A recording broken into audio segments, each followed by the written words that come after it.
napadol Libora, ako sa išiel rozsviečovať a pýtal sa ma, že trošku chvíľku sme prehodili pár slov. Pýtal sa ma, že či dal Malkin hat-trick a hovorím, že áno, že či boli aj klobúky a či aj si naladia, hovorím áno. A tak ako on to vie, sa ma opýtal, že ešte si majú aj nejaké nedávky diváky. No ja tam ešte Jabka priletela, ale ešte sa netežme, ešte 15 minút, 20 sekúnd. Technik Hemský vypracováva prihrávku pre Medvieda, keď sa odrazil Nemcovi, znovu ale Hemský, prenašel Dantej Novotný, ale aj Zdeněk Mára. Zátokom sprintuje aj Tatar, ale proti nemu dvojica Nemec Čáslava. Znovu Hemský, Novotný. Bočného delovka trafila vybareného, keď sa neodrazil do jazdy Miklíkovi. To by sme už chceli jazda priveľa. Predovšetkým precízna defenzíva, ktorú náš tým produkoval v doterajšom priebehu duelu. Bude kľúčom k úspechu, ale Česi majú špičkových útočníkov. Michálek, jeden z nich prihral Medviedovi. Ešte Prolík, znovu Medvied, pri ňom René vybarený. Prolík, ňom nalepený Hovorka, Sekera.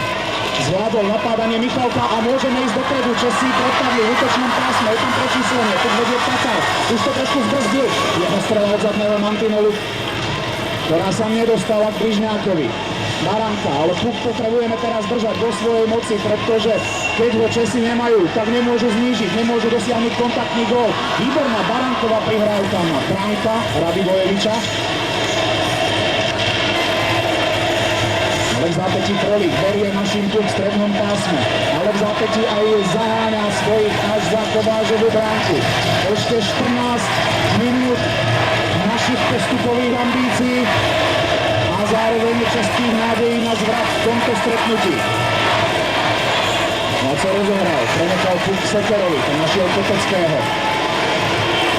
Jeho jemný oblúčik do rohu, opäť striedame, chlapičké striedanie, ako sme sklonovali už neraz. To je kľúč k nášmu úspechu, aby sme zbierali fyzické sily. Ale pozor na Čechov!